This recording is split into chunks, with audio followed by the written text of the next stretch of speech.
Nous allons parler dans cette présentation des matériaux routiers. Nous allons essayer de passer en revue les différents matériaux qui sont utilisés dans les différentes couches de chaussée, surtout les couches d'assises et les couches de roulement, évidemment. Alors, on peut regrouper l'ensemble des matériaux routiers en 4 grandes familles, ce qu'on appelle la grande famille des granulats. Ensuite, il y a la famille des liants, on appelle les liants routiers, que ce soit les liants hydrocarbonés ou bien les liants hydrauliques. Il y a aussi les matériaux d'assises, c'est-à-dire l'ensemble des matériaux qu'on utilise en assise de chaussée. Alors, ils peuvent être de matériaux non traités, comme des graves non traités, comme les sables naturels. Ils peuvent être des matériaux traités aux liants hydrauliques, les liants hydrauliques comme le ciment, ou bien la chaux. Ils peuvent être des matériaux traités aux liants hydrocarbonés, tels que le bitume et ses dérivés. Enfin, il y a la famille des matériaux utilisés en couche de surface. Voilà. Alors, il peut s'agir des enduits superficiels pour les chaussées à faible trafic, comme il peut s'agir de béton bitumineux ou bien d'enrobé dense. Alors, c'est important, pourquoi? Parce que vous savez mieux que moi qu'un projet routier consomme d'importantes quantités de matériaux. C'est des milliers, voire des millions de mètres cubes de matériaux qui seront mis en œuvre sur le terrain. Mais il y a des exigences sur les performances mécaniques des matériaux. Alors, ces exigences portent sur les caractéristiques physiques, les caractéristiques mécaniques également, et ces exigences, ces performances, ces caractéristiques seront mesurées certainement au laboratoire par un ensemble d'essais d'identification, d'essais de caractérisation qui nous permettent d'avoir les paramètres de ces matériaux-là, afin d'apprécier leur performance et la possibilité de les utiliser dans telle ou telle autre couche. Les modèles de calcul, par exemple, imposent la connaissance, par exemple, de certaines propriétés mécaniques, par exemple, comme le module de rigidité, comme les caractéristiques en fatigue. Il s'agit des matériaux liés, par exemple. Donc, ce qui fait que il y a un ensemble donc, de caractéristiques à déterminer sur ces matériaux avant d'envisager leur utilisation dans les différentes couches de chaussée. Alors, nous allons commencer par les granulats. Les matériaux routiers que nous allons voir dans cette partie, c'est la grande famille des granulats. Alors, les granulats sont essentiellement issus du concassage de roches massives. Évidemment, ce n'est pas les seuls types de granulats, parce qu'il y a des granulats d'origine naturelle qui se sont formés naturellement dans les lits des courteaux, qu'on appelle les granulats des cours d'eau, les granulats roulés. Le but, c'est des granulats roulés qu'on peut exploiter également pour les utiliser. Il y a aussi des granulats artificiels, des granulats artificiels qui sont obtenus par traitement physico-chimique. Par exemple, les laitiers des hauts fourneaux, les mâches-fer d'incinération d'ordures ménagères qui génèrent aussi des granulats. Mais l'essentiel des granulats est issu du concassage des roches massives. Il y a aussi les granulats qui sont issus du recyclage d'anciens matériaux. Ça aussi, on les utilise comme matériaux routiers. Nous allons parler essentiellement ici des granulats qui sont issus du concassage de roches massives. Alors, les granulats occupent une importance fondamentale, surtout pour la route, où ils peuvent constituer jusqu'à entre 90 et 100% des mélanges. 90%, par exemple, il s'agit des bétons tels que les ponts, les dalles, les poutrelles, les bordures. Par contre, ça peut aller jusqu'à 100%, surtout dans les chaussées souples, non revêtues, par exemple. Alors, pour apprécier l'importance des granulats, il suffit de voir que quand tu confectionnes 1 mètre cube de béton, tu peux utiliser jusqu'à 2 tonnes de granulats. Quand tu construis ta maison, tu peux aller entre 100 à 300 tonnes de granulats. Quand tu construis un lycée ou bien un hôpital, entre 2000 et 4000 tonnes de granulats. 1 kilomètre de voie ferrée peut consommer jusqu'à 16 000 tonnes de granulats. 1 kilomètre d'autoroute, jusqu'à 30 000 tonnes de granulats. Ce qui fait que les granulats constituent la 3e ressource naturelle consommée après l'air et l'eau. Il y a un enjeu majeur aujourd'hui autour des granulats, autour des matériaux de construction. D'où l'importance notoire donc, de disposer de granulats de bonne qualité afin donc de les utiliser dans les différentes couches de chaussée. Alors, les granulats donc, sont issus essentiellement donc, du concassage des roches. Les roches qu'on classifie en 3 grandes catégories, ce qu'on appelle les roches magmatiques, les roches sédimentaires et les roches métamorphiques. Évidemment, il y a ce qu'on appelle le cycle géologique ici, qui fait qu'une roche magmatique, par exemple, peut subir un phénomène d'érosion, de transport et de dépôt pour donner naissance à une roche sédimentaire. Alors, un magma, le magma, c'est un bain de roche fondue, n'est-ce pas, peut se refroidir pour donner naissance à une roche magmatique. Une roche métamorphique peut subir un métamorphisme pour donner naissance, par exemple, pour donner naissance à une roche polymétamorphique ou bien aller même jusqu'à devenir un fluide, devenir un magma, n'est-ce pas? Par contre, une roche sédimentaire ou bien une roche magmatique peut subir un métamorphisme pour donner naissance à une roche métamorphique. Vous voyez que tout est lié ici. Tout est lié. Et la roche métamorphique peut également subir une érosion, transport, dépôt pour donner naissance à une roche sédimentaire. Donc, voilà les grandes familles de roches qui existent. Donc, si je prends par exemple les roches magmatiques, comme on l'a dit, elles sont formées par la solidification des magmas. La solidification des magmas. Alors, parmi les roches magmatiques, on distingue ce qu'on appelle les roches volcaniques. Les roches volcaniques, c'est des magmas qui se sont refroidis brutalement en surface après une éruption volcanique. En ce moment, les coulées de lave se sont solidifiées brusquement. En ce moment, la roche n'a pas eu le temps de se cristalliser, ce qui donne une roche volcanique à texture amorphe, texture microlithique, à grains fins, ou bien grains grossiers, mais de toutes les façons, on ne peut distinguer ici les différents minéraux. Pourquoi? Parce que la roche n'a pas eu le temps de se cristalliser. C'est le cas, par exemple, des basaltes qui occupent, par exemple, 80%, par exemple, dans nos pays, des roches volcaniques qu'on rencontre généralement. Il y a aussi les roches plutoniques. Les roches plutoniques sont issues, par contre, d'un refroidissement lent du magma.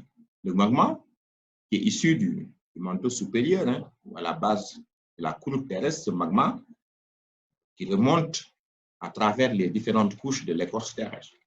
Donc, si la remontée est lente, en ce moment, la roche prend le temps de subir ce qu'on appelle la cristallisation. Donc, ici, le refroidissement se fait lentement, en profondeur, sans dégazage, ce qui fait qu'ici, il y a une cristallisation du magma. Et donc, c'est des roches qui se forment en profondeur. La texture de telle roche est une texture grainue, c'est-à-dire que vous regardez, vous voyez les cristaux, on appelle des phénocristaux. Pourquoi? Parce qu'ils sont visibles à l'œil nu. Pourquoi? Parce que la roche a eu le temps de se cristalliser parce qu'elle s'est refroidie lentement en profondeur. C'est le cas, ce qu'on appelle les roches plutoniques. C'est le cas du granit. Quand vous regardez un granit, vous parvenez à voir à l'œil nu les cristaux de quartz, de feldspath, de mica. Donc, vous allez voir que la roche est entièrement cristallisée. Il y a d'autres roches plutoniques telles que les diorites, les syénites, etc. Par contre, les roches sédimentaires sont formées à la surface du globe, sur Terre ou au fond des océans. Alors, ils sont issus d'un processus d'érosion. Il y a une roche-mère qui était là, qui a subi une érosion. Évidemment, les éléments libérés par l'érosion peuvent être des éléments détritiques, comme ça peut être des éléments chimiques. En tout cas, l'érosion, les agents d'érosion, que sont l'eau, le vent, les glaciers par exemple, attaquent la roche-mère. Les attaquants, ils vont libérer les produits de l'érosion. Ça peut être des éléments détritiques, des grains, comme ça peut être des éléments chimiques qui seront dissous dans l'eau. En ce moment, ces éléments vont être transportés par un agent de transport, qui est soit l'eau, le vent, bien les glaciers, jusqu'à un bassin de sédimentation. Arrivé dans un bassin de sédimentation, quand l'énergie de l'agent de transport devient faible ou nulle, évidemment, les éléments transportés vont se déposer, vont se sédimenter et subir plus tard ce qu'on appelle une diagénèse pour donner naissance à une roche dure ou bien à une roche meuble, telle que certains sables, certaines argiles, par exemple. Ça peut donner aussi des roches dures telles que les grès, les schistes, etc. Alors, si les éléments qui étaient libérés durant l'altération étaient des éléments détritiques, ça va donner naissance à une roche sédimentaire détritique, telle que les sables, les argiles, les grès, les schistes. Par contre, si les éléments qui étaient libérés par l'érosion étaient des éléments chimiques, arrivés dans le bassin de sédimentation, ces éléments chimiques vont précipiter et donner naissance à une roche sédimentaire chimique, telle que le calcaire, par exemple. Le calcaire, qui est une roche sédimentaire chimique. Voilà donc pour les roches sédimentaires. Alors, il y a aussi les roches métamorphiques. Alors, les roches métamorphiques sont issues de quoi? Les roches métamorphiques sont issues, comme on l'a dit tout à l'heure, de la transformation d'une roche préexistante. Il y a une roche préexistante, qui peut être une roche magmatique, ça peut être une roche sédimentaire, comme ça peut être une roche métamorphique. En ce moment, si les conditions de température et de pression changent, évidemment, les minéraux de cette roche-là, mère, qui étaient stables dans les conditions initiales, si ces conditions changent, ces minéraux vont se transformer, vont évoluer pour donner d'autres types de minéraux qui vont devenir stables dans les nouvelles conditions. En ce moment, on dit que la roche subit ce qu'on appelle un métamorphisme. Alors, les agents du métamorphisme, c'est essentiellement la température et la pression. Alors, par exemple, il y a ce qu'on appelle les gneiss, c'est des roches métamorphiques. Il y a les quartzites également, qui sont d'anciens grès, d'anciens matériaux détritiques qui ont subi un métamorphisme. Il y a des quartzites métamorphiques. Il y a aussi les marbres. Le marbre, par exemple, ici, la roche-mère, c'est du calcaire, un calcaire métamorphique. Par exemple, on l'appelle le marbre, c'est du calcaire métamorphique, par exemple. Évidemment, il y a plusieurs types de roches métamorphiques. Maintenant, toutes ces roches-là vont pouvoir être utilisées, vont être concassées et être utilisées. Alors, je disais tout à l'heure qu'aussi, il y a des granulats qui se sont déposés naturellement dans les cours d'eau des fleuves. Par exemple, ici, vous voyez, là, nous sommes en train d'extraire des granulats qui se sont déposés au fond de l'eau ici, par une extraction traditionnelle avec la pelle. Vous voyez une pelle là qui sort les granulats et vous voyez que qui les met en tas ici derrière.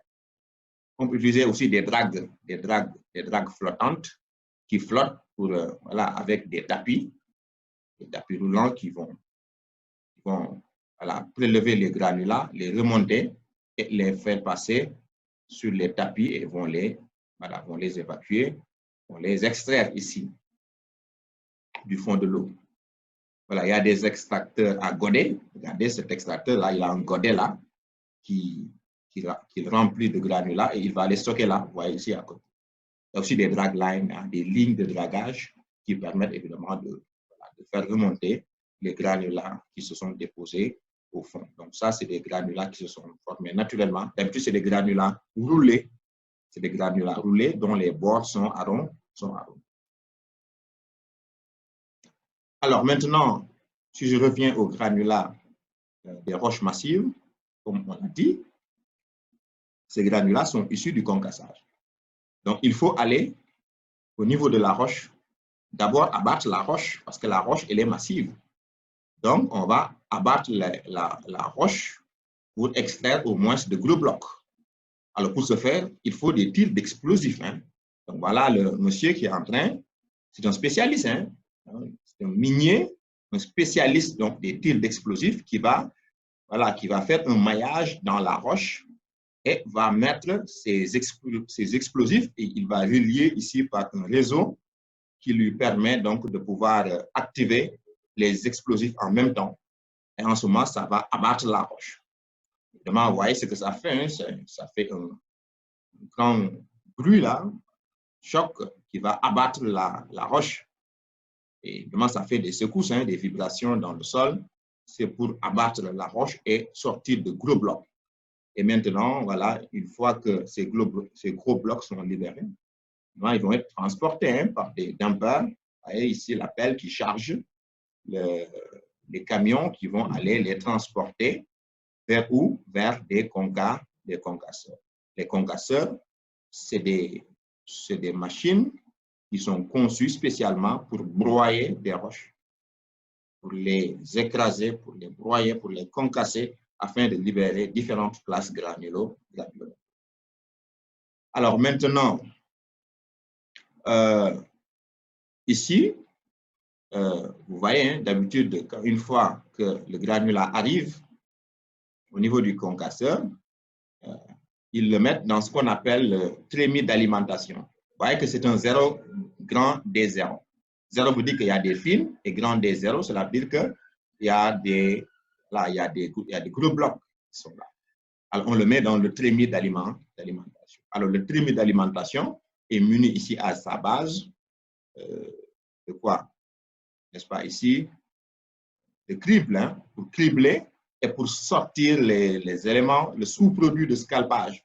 Tout ce qui est 0, petit d0 qui pollue les fines, les petits éléments là qui polluent ici, donc le granulat, on va les scalper, on va les extraire ici. Et après, le refus ici va passer. Hein, le refus, donc, cela veut dire c'est un refus de classe petit d0, grand d0. Alors, on le fait passer maintenant dans un concasseur primaire, ce qu'on appelle le concassage primaire. C'est un concasseur à mâchoire qui va écraser les blocs. Hein. Ces deux mâchoires vont se lier, vont se frotter, hein, vont écraser, hein, la roche. Et quand on l'écrase, évidemment, ça va libérer des éléments de plus petite taille. Après le concassage primaire, regardez, on fait passer à travers cette crible-là, ce qui peut sortir une GNT, hein, une grave non traitée, concassée 0 petit d1, qui est issu du concassage primaire. C'est du GNT primaire.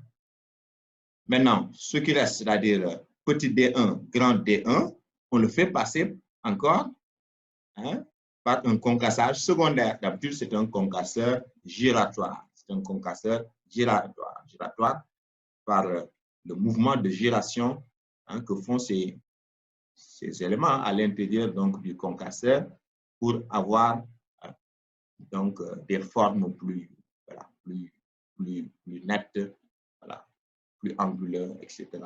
Moins des formes formes plus adaptées, hein, à la technologie, c'est-à-dire les meilleures formes, parce que la forme du granulat est importante, hein, pour sa qualité. Évidemment, le concasseur giratoire agit, hein, sur cette forme-là pour avoir les meilleures formes du granulat. Et après le concasseur giratoire, on peut le faire passer à travers un crible là pour sortir du sable 0D2 secondaire. Ensuite, on peut prendre le produit restant, D2, grand D2, on fait un concassage, hein, tertiaire. On fait passer par le concasseur tertiaire, qui est un concasseur giratoire. Alors là, on étale les différents cribles là pour sortir, par exemple, le 0,2, sortir le 2,6, le 6,10, le 10,14. Ça dépend tout simplement des mailles, hein, des cribles que vous mettez ici. Donc, vous pouvez choisir les mailles qui vous permettent de sortir les classes granulaires que vous. Évidemment, maintenant, une fois que les granulats sont là, il faudrait pouvoir les caractériser. Alors, les caractéristiques qu'on va mesurer, hein, c'est des caractéristiques d'abord qui sont intrinsèques, qui sont liées à la nature même du granulat. Le granulat doit être le moins, hein, doit avoir le moins d'usure possible. Hein. Là, l'usure est extrêmement importante, la dureté est extrêmement importante. D'habitude, ces paramètres sont mesurés par ce qu'on appelle la résistance au choc, qui est due au passage de l'essieu, qu'on appelle l'essai de Los Angeles, bien la résistance à l'attrition également, hein, par l'intermédiaire d'un essai qu'on appelle l'essai micro-Deval en présence. L'attrition, c'est une usure relative, hein, des grains qui bougent et qui frottent les uns par rapport aux autres. Alors, c'est un phénomène qui est amplifié par la présence d'eau, d'où la nécessité quand même d'imperméabiliser les chaussées en surface. Sinon, tu vas accentuer les phénomènes d'attrition qui font que les grains vont bouger, vont se frotter entre eux et donc vont se lisser, vont arrondir les bords, vont générer des films et vont subir peut-être plus de déformations. Parmi les caractéristiques intrinsèques, il y a la nature minéralogique qui est extrêmement importante, surtout pour les bétons, pour la teneur en sulfate, les sulfates et chlorures, tout cela sont extrêmement importants pour apprécier la fissuration et la corrosion des armatures. C'est important aussi pour les enduits à base d'émulsion. La présence de matière organique, il faut le contrôler. Hein. Les granulats doivent être exempts de matière organique. Alors, l'essai Los Angeles, voilà, ça mesure quoi? La résistance à la fragmentation. Alors, ici, les granulats vont subir un cycle de broyage à sec dans un broyeur à boulet. Vous voyez la machine Los Angeles qui est là, avec son cylindre, hein, son réservoir. On va ouvrir ici, on va mettre les granulats, n'est-ce pas? On va mettre la prise d'essai. Hein. Il faut faire le tamisage pour choisir les classes. Ensuite, on met dans la machine Los Angeles. Et après, ici, c'est des classes 10, 12, 5, 14. Ensuite, on met les boulets. Hein. Ce que vous voyez en bas ici, c'est des boulets. Hein? Des boulets qu'on va mettre à l'intérieur. Et on va fermer tout. Et la machine va tourner. Va faire 500 tours, à raison de 32 tours par minute. Quand la machine tourne, les granulats entrent en choc, hein, avec les boulets. Et donc, en fonction de leur dureté, ils vont générer des éléments, des particules de plus en plus petites. Donc, à la fin de l'essai, vous prenez, vous sortez les boulets, vous reprenez l'échantillon, vous faites passer à travers le tamis 1,6 mm et vous mesurez le pourcentage de passant au tamis 1,6 mm. Bon, plus ce pourcentage de passant est élevé, moins le granulat est dur, moins le granulat résiste à la fragmentation. Donc, ça qu'on appelle le coefficient Los Angeles. Évidemment, il y a une classification des granulats en fonction des normes, en fonction aussi de la technologie. Par exemple, les granulats pour mélange bitumineux et enduit. Ensuite, il y a aussi les granulats pour graves non traités et graves traités également. Il y a des catégories. Par exemple, quand on te dit LA15, cela veut dire que le Los Angeles est inférieur ou égal à 15. Quand on te dit LA20, cela veut dire que le Los Angeles est inférieur ou égal à 20. Ainsi de suite. Alors, il y a aussi l'essai micro-Deval. en présence d'eau. Là, ça permet de mesurer la résistance à la fragmentation et à l'attrition. Là aussi, l'échantillon est placé dans des cylindres. Ici, voilà, c'est la machine Los Angeles. Donc ça, c'est des cylindres. Ils sont plus petits que les cylindres de la machine Los Angeles. Donc ici, c'est des cylindres de 100 mm de diamètre, où on va mettre donc les granulats. On va cribler d'abord pour choisir les classes et on va mettre dans les cylindres. Donc on va ajouter 2,5 litres d'eau. Voilà, ça c'est un cylindre, 2 cylindres. Aussi, il y a de la place pour un 3e cylindre. On peut faire beaucoup d'essais, 3 essais en même temps. Et après, on ferme l'ensemble et on tourne. La machine va tourner, les cylindres vont tourner. Les cylindres vont faire 12 000 tours en raison de 100 tours par minute. Donc, évidemment, mais avant de fermer, les granulats seront mélangés avec une charge. Regardez en bas ici, c'est quoi? C'est des billes, hein? Ce n'est pas des boulets comme la machine Los Angeles, mais c'est des billes. Hein? C'est des billes de, voilà. Le diamètre est plus petit que les boulets de la machine Los Angeles. Ici, c'est des billes. Évidemment, pour chaque classe granulaire correspond une charge de billes à ajouter dans le cylindre. Ensuite, on met l'eau, 2,5 litres d'eau, avant d'actionner maintenant la machine, 12 000 tours en raison de 100 tours par minute. Donc, en ce moment, évidemment, ici, il y aura, voilà, des particules fines vont être générées du fait donc, de ce brassage-là, de ce frottement-là entre les granulats et les billes, n'est-ce pas, et les billes. Donc, à la fin de l'essai, vous mesurez le pourcentage de passants au terme de 6 mm. Évidemment, ça vous donne le coefficient micro-Deval en présence d'eau. Donc, plus ce coefficient est élevé, moins le granulat résiste à la fragmentation et à l'attrition. Là aussi, il y aura une classification sur la base du micro-Deval. Par exemple, MDE 10, dit que la valeur micro-Deval est inférieure ou égale à 10. Alors, la granulométrie, hein, pour caractériser la granularité, là aussi, c'est extrêmement important. La forme de la courbe granulométrique, elle est importante, n'est-ce pas? Parce que le comportement, la perméabilité, même la dureté, la résistance globale peut dépendre de la granularité. La granulométrie peut être continue, c'est-à-dire qu'on cherche à avoir des courbes si on fait des mélanges. On cherche à avoir des courbes granulométriques continues. Par contre, ici également, pour identifier les différentes classes, 0,3, 3,8, 8,16, 16,25, on a besoin donc de l'apprécier par l'intermédiaire de la courbe granulométrique, mais également par l'intermédiaire des fuseaux granulométriques. Évidemment, l'analyse granulométrique pour les éléments grossiers, c'est-à-dire supérieurs à 80 micromètres, en ce moment, on peut utiliser les tamis. Les tamis emboîtés du haut vers le bas pour faire un tri granulométrique. Par contre, si les éléments ont des diamètres inférieurs à 80 micromètres, en ce moment, les tamis ne peuvent plus marcher. En ce moment, on fait ce qu'on appelle la sédimentométrie.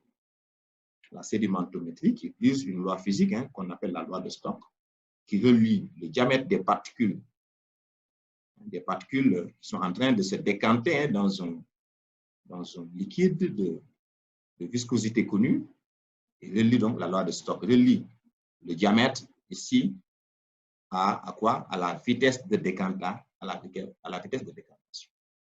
Alors, ça nous permet donc de prolonger la courbe granulométrique, de continuer la courbe granulométrique au-delà de 80 micromètres. L'analyse granulométrique, ça permet maintenant de caractériser la granularité des mélanges. Alors, les définitions, il faut les comprendre. Les définitions, alors, il y a ce qu'on appelle les filaires. Alors, les filaires ici, on les appelle des 0D. Donc, si vous voyez filaire, sablon, sable et grave, ils seront toujours notés 0D. 0 veut dire quoi? Veut dire tout simplement qu'il y a des particules fines. n'est-ce pas? Il n'y a pas de grains de diamètre 0 mm, mais ça veut dire tout simplement qu'il y a des particules fines ici. Hein? Il y a un passant au tamis 80 micromètres. Grand D, maintenant, c'est la dimension maximale. Donc, quand on dit filaire 0D, cela veut dire que le D, le grand D, la dimension maximale est inférieure à 2 mm. Avec au moins 70% de passants au tamis 63 micromètres. Hein? Évidemment, dans la nouvelle norme européenne, le tamis 80 micromètres est remplacé par le tamis 63 micromètres. Mais dans l'ancienne norme, c'était le tamis 80 micromètres. Les sablons, c'est toujours 0D, mais ici, le grand D est inférieur ou égal à 1 mm avec au moins 70% de passants au tamis 0,063 mm. Les sables également, c'est 0D, mais le grand D des sables est compris entre 1 et 6,3 mm. Les graves, comme on a dit aussi, c'est du 0D, mais ici, le grand D est supérieur à 6,3 mm. Ensuite, vous avez les gravions hein, et les ballasts. Tout ce qui est gravion, tout ce qui est ballast, on les note petit d, grand D. Petit d, grand D. Petit d, c'est la dimension hein, minimale et grand D, la dimension maximale. Donc, on va parler de gravion, petit d, grand D, où petit d est supérieur ou égal à 1 mm et grand D inférieur ou égal à 125 mm. Par contre, pour les ballasts, petit d est supérieur à 25 mm et grand D inférieur ou égal à 50. C'est les ballasts, hein, voilà, les ballasts qu'on utilise sur les voies ferrées. Alors, par exemple, si je dis un granulat 610, un granulat 610 est un gravion constitué majoritairement par des éléments dont les dimensions, c'est-à-dire la granulométrie, est comprise entre 6 et 10 mm. Alors, cela signifie aussi qu'un gravion 610 contient une proportion faible, mais non nulle d'éléments inférieurs à 6 mm et supérieurs à 10 mm. Avoir un gravion, par exemple, 610, ne veut pas dire qu'il n'y a pas d'éléments inférieurs à 6, ou bien il n'y a pas d'éléments supérieurs à 10. Cela veut dire tout simplement que leurs proportions sont très faibles, c'est-à-dire limitées à des valeurs parfois inférieures à 15%. Alors, un autre essai qui permet de caractériser les granulats, justement l'essai au bleu de méthylène. Ça permet de caractériser la propreté. Alors, le principe ici, pour la fraction 0,2 mm de tous les sables et graves, hein, on va exécuter donc cet essai au bleu de méthylène. On l'appelle aussi l'essai à la tâche. C'est un test à la tâche sur du papier filtre. Vous avez des doses de solution de bleu de méthylène qui sont ajoutées successivement à une suspension de la prise d'essai jusqu'à la limite hein, d'absorption, jusqu'à ce que la limite d'absorption soit atteinte. Vous voyez, on prépare ici une solution de bleu de méthylène. On met 10 grammes de bleu de méthylène anhydre par litre, hein, ça c'est le dosage. Alors on met le sol, vous voyez le sol qui est là. Ensuite, ça c'est un outil qui permet de mélanger tout cela. Alors là, on met des gouttes maintenant de cette solution-là. Il y a des gouttes de 2 mm, il y a des gouttes de 5 mm.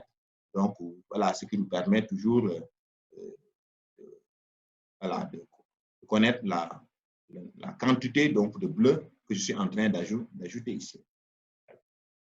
Donc ici, la valeur au bleu de méthylène, c'est quoi? C'est la quantité de bleu en grammes nécessaire pour saturer ici 100 grammes, hein, 100 grammes de sol. 100 grammes de sol. Alors, ici, donc, voilà, vous voyez, laissez à la tâche. Laissez à la tâche. À la saturation, regardez là, c'est avant la saturation, les deux premières tâches. Vous observez une solution, une tache bleue au centre. Par contre, à la saturation, regardez, vous observez une auréole bleue autour. Cela dit qu'au fur et à mesure que vous mettez du bleu, l'argile va absorber le bleu. Jusqu'à la saturation où l'argile ne peut plus absorber le bleu, elle va adsorber le bleu. Elle va s'entourer donc du bleu. Vraiment, c'est un essai qui nous permet d'apprécier l'argilosité du sol. Vraiment, il y aura une classification également des granulats en fonction de la valeur au bleu. Quand on dit VBF2, cela dit que la valeur au bleu de méthylène est supérieure ou égale à 2. L'équivalent de sable aussi permet de caractériser la propreté. Là, on va l'effectuer sur la fraction 0,2 des sables et des graves. On va mélanger le sable avec une solution flocculée, hein, n'est-ce pas? Une solution lavante qui va séparer le sable avec les particules fines qui polluent le sable. C'est un essai qu'on effectue sur des sols sableux. Alors, en ce moment, on mélange tout, on secoue, et après on laisse poser sur la table. Quand on laisse reposer pendant un certain temps, les particules de sable vont se sédimenter au fond et les particules fines vont surnager. Vous mesurez la hauteur de sable, ensuite vous mesurez la hauteur totale, c'est-à-dire et de sable et de particules fines surnageant. Donc, après 20 minutes de décantation. Donc, le rapport H2, c'est-à-dire la hauteur de sable, sur H1, la hauteur totale sable plus surnageant, c'est-à-dire les particules fines qui surnagent, c'est les particules fines qui surnagent. C'est ça qu'on appelle la valeur de l'équivalent de sable. La valeur de l'équivalent de sable, ça permet d'apprécier la propreté donc, du mélange. C'est extrêmement important pour les sables d'avoir des sables propres. Et pour apprécier cette propreté, on utilise cet essai-là qu'on appelle l'essai d'équivalent de sable. Le coefficient d'aplatissement, ça permet de caractériser la forme du grain. Donc, le principe, c'est quoi? On va mesurer par criblage, hein, sur une grille à fente parallèle. Vous voyez ici les grilles. Ça, c'est des grilles à fente parallèle. Hein? Donc, ce qui différencie les grilles, c'est quoi? C'est l'écartement entre les fentes parallèles. N'est-ce pas? Donc, on va les cribler. Hein? On va cribler les granulats, hein, contenus dans une fraction granulaire donnée. Donc, chaque grille correspond à une fraction granulaire. D'habitude, pour faire cet essai, d'abord, il faut faire l'essai granulométrique en utilisant les tamis. Vous voyez, on va utiliser ces tamis-là, 31, 5, 40, 25, 31, 5. Donc, ce sont ces tamis qu'on va utiliser. Pourquoi? Parce qu'entre chaque classe, n'est-ce pas, granulométrique, hein, déterminée ici par tamisage, correspond à une grille d'écartement E donné. Donc, pour connaître l'écartement de la grille, évidemment, il faut d'abord faire classer les granulométriques par classe granulaire afin de chercher la grille correspondante. Et en ce moment, vous allez pouvoir mesurer le coefficient d'aplatissement, hein, par rapport au pourcentage de passants, hein, qui vont traverser la grille. Pourquoi? Parce que plus le granulat est plat, plus, évidemment, il va pouvoir traverser donc la grille. Donc, un plat est un grain dont le rapport entre la grande et la plus petite dimension est supérieur ou égal à 1,50.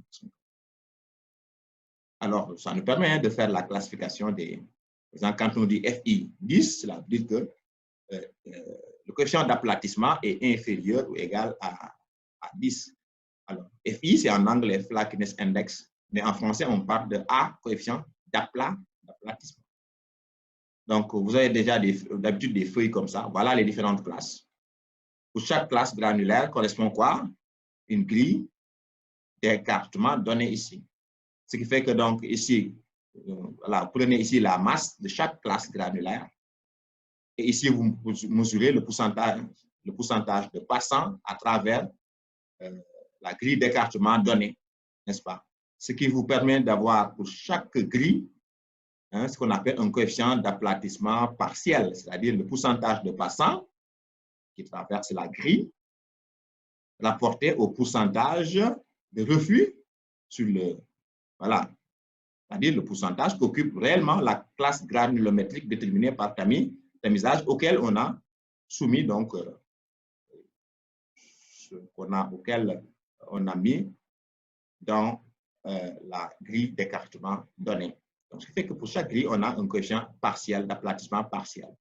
Ce qui fait qu'à la fin, donc, on fait la somme des, voilà, des coefficients. Voilà. Si on fait la somme ici, sigma des MEI, ici, on fait la somme des sigma des MGI, on divise, on multiplie par 100 et ça nous donne le coefficient d'aplatissement global de l'ensemble.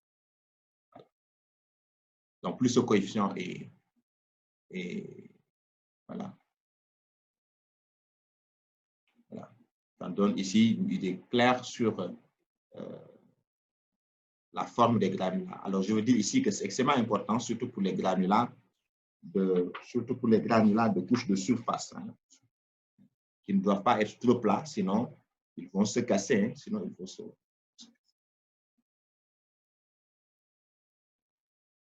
Donc, on va terminer sur ces caractéristiques avec l'angularité. L'angularité, c'est important parce que ça participe à la stabilité des couches.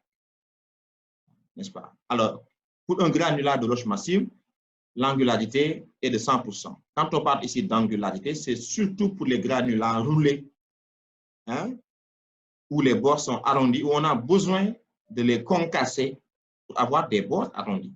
Parce que si vous assemblez, pour avoir, je veux dire, des bords angulaires, parce que si vous assemblez des granulats à bords arrondis, des granulats arrondis, c'est comme quand vous assemblez des billes. Évidemment, ils vont se déformer facilement. Donc, l'angularité permet quand même de réduire la déformabilité du mélange granulaire. On l'apprécie grâce à deux données, ce qu'on appelle l'indice de concassage, qui est la proportion en poids d'éléments supérieurs à la dimension grand D du granulat élaboré, ou bien le rapport de concassage, qui est le rapport entre le petit d, hein, du granulat soumis au concassage et le grand D du granulat obtenu après concassage. Voilà. Toutes ces caractéristiques nous permettent donc de faire ce qu'on appelle la classification des granulats. Alors, il y a une norme française qui est utilisée essentiellement pour la classification des granulats. Elle est là. Vous pouvez la consulter, cette norme XP P18545. Ça nous permet donc de faire la classification des granulats pour différents types d'utilisation. Alors là, je sors tout simplement les articles 7 et 8. Il y a plusieurs articles dans cette classification. Je sors les articles 7 et 8. Hein? L'article 7, c'est pour les chaussées, mais en couche de fondation, en couche de base et en couche de liaison. Vous voyez qu'ici, il y a 5 classes en fonction de quoi? Du micro de Val et du Los Angeles. En fonction de ça, on définit 5 classes B, C, D, E, F. Alors, si je prends les granulats pour les chaussées, toujours, mais en couche de roulement, ici, on va définir 3 classes en fonction toujours du micro de Val et du Los Angeles. Hein, il y a A, B, C, n'est-ce pas? En fonction donc de la dureté, on peut faire la classification. De telle sorte que pour un projet, par exemple, on vous dit qu'on va utiliser des granulats en couche de fondation, des granulats de classe C. Classe C. Alors là, il faut partir toujours du micro de Val et du Los Angeles pour apprécier donc la classe de granulat. Enfin, voilà, je montre ici photo de carrière, hein, les carrières. Vous voyez, les carrières, l'exploitation des carrières, ici, on parle de front de taille. Hein. Ici, regardez, hein, ils sont en train d'exploiter par front de taille. Il y a des gradins qui sont là et ils exploitent voilà, front de taille. Ils peuvent choisir les couches hein, qui sont les meilleures afin donc de les écraser, de les concasser, n'est-ce pas? Donc, il y a beaucoup d'installations. Il y a des concasseurs derrière, il y a des trémies, il y a des tapis, hein, etc. Donc, voilà des dumpers là qui sont en train de transporter hein, les blocs hein, qui sont issus des mines pour les amener vers les concasseurs. Voilà, hein, les concasseurs qui sont là, voilà, les trémies d'alimentation, ils vont faire à l'intérieur le broyage. Il y a des cribles qui sont placés en bas hein, pour pouvoir cribler. C'est des tamis, hein.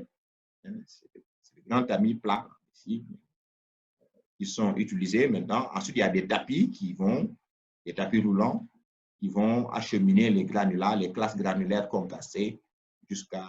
Voilà. Donc, ici, au niveau des concasseurs, on peut concasser plusieurs types de classes. 0, 3, 3, 8, 8, 16, 16, 25, 6, 10. Hein. Vous commandez la classe granulométrique que vous voulez. Évidemment, les carriers sont spécialistes dans le concassage de ces granulats et pourront vous livrer sur votre chantier les différentes classes granulométriques que vous avez commandées pour la construction de votre